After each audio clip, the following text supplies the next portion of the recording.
let's talk about this NFC Championship game where the Lions weren't oozing wealth in that one. Not in the second half. The first half, they looked like they were. And actually, no. You know what? They looked like they needed to eat. Like they looked like they were real workaday, real blue collar workers, because them boys got down and dirty toting that rock. I was just toting the rock. Just hand the ball right. off. You can't call that running the football. Running the football is too blasé. Now they was toting the rock. Right. Like it had some aggression. It had some feel to it.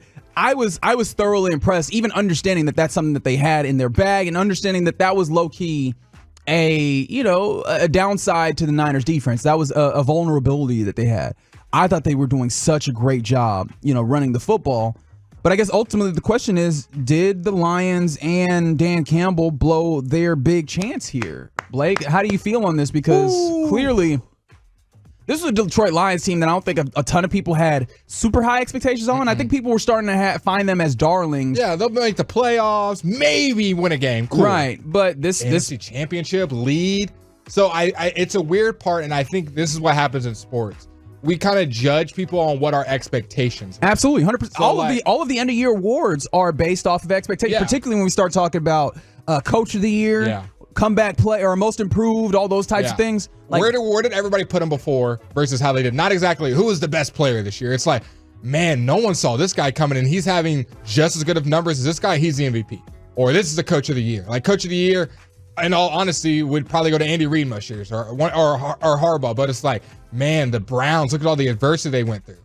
Expectations to where they are. So with the Lions, it's tough because I think their roster is still one of the better ones, and they have a great O-line, which is something that when you have a good O-line, you can be good year after year. You can lose a position player here or there and kind of retool.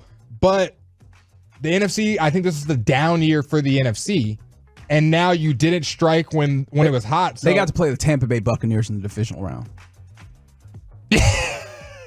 Now, of course, some of that is the Cowboys' fault, right? Like the path should have been a little bit more difficult, except the Cowboys, did what they did and somewhat defecated on themselves. Yeah. Okay, I'll read you this and see if this answers your question. Key free agents coming off to kind of see how the team will retool. Okay, yeah. Jonah Jackson, guard. Gardner Johnson. C.J. Gardner-Johnson, safety. Glasgow. Right. Graham Glasgow. Okay, yeah. Sorry, I have to thought right now. My bad. Charles Harris, defensive end. Yeah. Romeo Okora, defensive end. Okay. Josh Reynolds, LOL. Donovan Peoples-Jones. He's on that team? Yep. Oh, okay. That's today I learned. See if you remember this name. Offensive tackle, Dan Skipper. Yeah. And then a bunch of other players that were either backups or didn't play as much. So those are not the main foundational pieces. So that tells me they can be back. They're opening up a window here. But this is the tough part about that, right? You have the players, yes. And so that's a huge part of this, right? And that they deserve a lot of credit when we talk about Brad Holmes and those things. The quarterback play was unique in a way because you got one of the better Jared Goff years. Yes. He was spinning, looked confident, and they protected him. Yeah. We know how good he's not great under pressure, and they said, you know what? We will not even have that as a factor. We're going to protect him. But even beyond that, right, it's like, I don't think you can guarantee anything. Even like we've done this before where we see a good team, we go, oh man, they're going to be good for 5 years. That window is small. Unfortunately, football just does not operate like that for everyone. And so it's tough. In fact, I would like to go to a little bit of audio here. Please. This is where I'd like to go to Dan Campbell here. This is cut 18. He kind of voiced his thought on if the Lions kind of blew their big chance. And it's a lesson learned. And look, I told those guys, this may have been our only shot. Do I think that? Wow. No. Do I believe that? No. However, I know how hard it is to get here. I'm well aware. And it's going to be twice as hard to get back to this point next year than it was this year. That's the reality. And if we don't have the same hunger and the same work, which is a whole nother thing, once we get the offseason, then we got no shot of getting back here. I don't care how much better we get or what we add or what we draft. It's irrelevant. It's going to be tough. Everybody in our division is going to be loaded back up, and, you're not hiding from anybody anymore. Everybody's going to want a piece of you, and which is fine. But So it's hard. You want to make the most of every opportunity, and we had an opportunity, and we just couldn't close it out.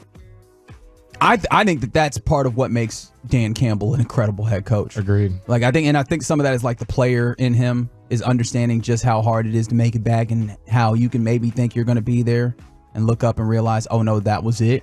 But yes, I think that you're right. Like from the 940 who points out that the Lions have $60 million in cap space. Like there's still ways to get better, and I trust that organization, or at least I trust that would rank seventh in the league out of cap space. Right, I trust the people in charge, Brad Holmes. I trust Dan Campbell to put together a team that is at least interesting. But the idea that they can get to the championship game and win it, it's not the easiest thing in the world. Yep. But let's talk about the micro of this, the actual game of it all, because I think a lot of people came down really hard on Dan Campbell because you had this game where you went up big. You went up 3 scores at one point? They had a 91.5% win probability in the third quarter with 8:24 left when they were up 24-10, and at halftime they were up 24-7.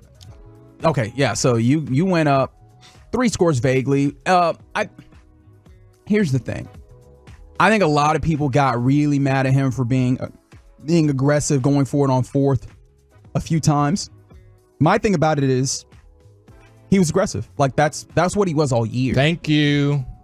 My general thought process on coaching decisions has always been, and tell me if you agree with this or like how you view this. If you can reasonably defend it, I'll rock with you. Mm-hmm. Right? Because it's tough. Like not everybody is going to operate and try and do things in the same way that you want to. Right? Yeah. I had a middle school teacher that always said there's more than one way to fry chicken or to cook chicken. Right? And so the idea is like, there's more than one way to get things done, but if there's a logical thought process behind it, you can do that. I'm completely with it. And they got there because of that aggression. And you know what's funny is I feel like some of that was a tacit acknowledgement that you're facing off against a very good team, and just having however many points you did was not going to be enough. You needed to be aggressive. And so I know there's a lot of people that say, well, if you take those field goals, you have 6 more points, and that's a win for you. I think more than anything, if you do not drop a whole bunch of passes in the second half, and they have a couple of fourth downs. They have a fourth down that just patently gets dropped, and they have another fourth down where they anticipated man they had zone, and so the play that they had in wasn't exactly the right one. I'm not that those feel like they fall in different places than the head coach having that level of belief and urgency. And again, I think it fits within the consistency of the ways in which he called. Now, the one thing I will question, actually, at the end of the first half where he kicked the field goal instead of going for it there, because that actually fits in with the MO that he established more. It felt like if you have some concerns about why would you kick there and then go for it on fourth down in other places, I think that's a fair question because that actually was more out of the realm of his norm than the other. But the idea that he was aggressive, I'm actually cool with that. And I feel like actually Dan Campbell in audio himself said that he does not regret it. Yeah, I'm in the same place because in the same token that we talked about Monken kind of turtling up and going away from what they are on the Ravens of not running the ball, everyone's crucifying him. Why did you go against your game plan? You run the ball first. The Lions and Dan Campbell have been aggressive all year. They've been the team to go for it on fourth down. I read out the stat last show. When they're in the red zone, they have the second highest rate of scoring a touchdown than any team in the NFL. Second in the league at red zone touchdowns. So when they get in the red zone or they have a chance to get in the red zone, they think they can score. So why would they kick a field goal? They have been a team that's been aggressive. Stick to your guns. He has been a coach that says, I'm going to put it on my players to make plays in big moments. And he put them in the correct position.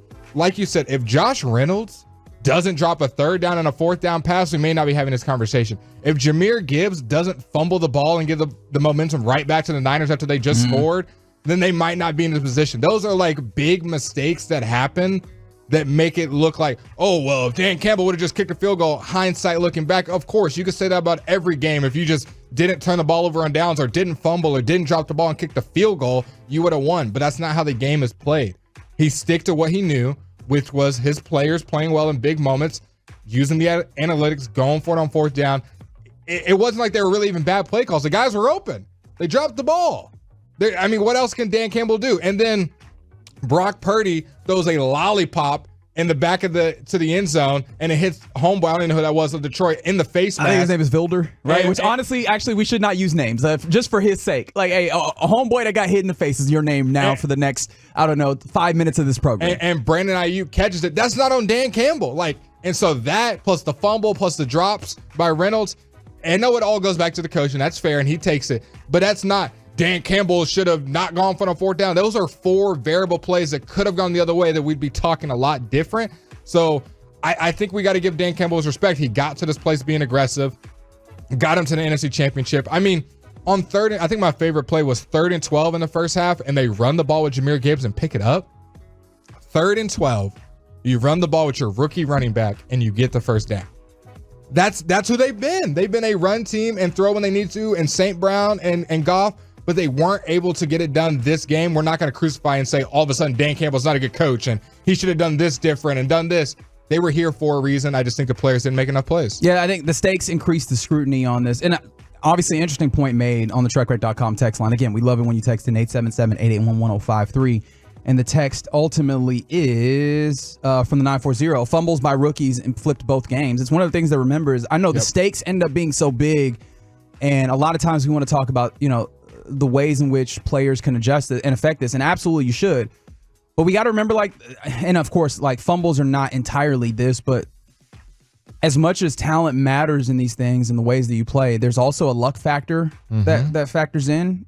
And so with that being the case, turnovers and turnover luck, I guess, for lack of a better term, right? Because obviously sometimes you could just go make a turnover. And so I don't want to take away that level of effort. But turnovers really do change the way that games operate. The Ravens had a -3 turnover differential. You're not going to win very many games when you have that. You look at this game, and what is it?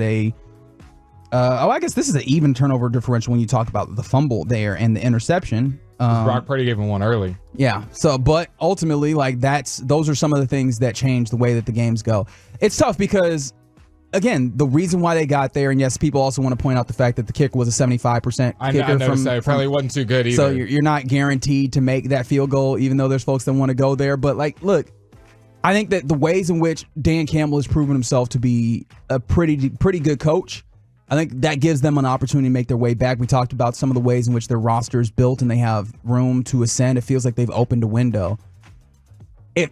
There's never a guarantee, but I'd be willing to have a pretty good guess, even though you look at the NFC North and the Packers look like better. They're figuring Bears things got out. A bunch of draft pick and cap space. But I like them to have at least another couple years and an opportunity to do something interesting, even if they don't make it exactly to this I would phase. say they should be, and they probably will be the favorite to win that division next 2 years, probably. Still, Sure. Packers more I can see competitive. Chicago more competitive, but I don't think they're at that range. I still see them as a 10 to 12 win team. It's a frustrating part of this, though.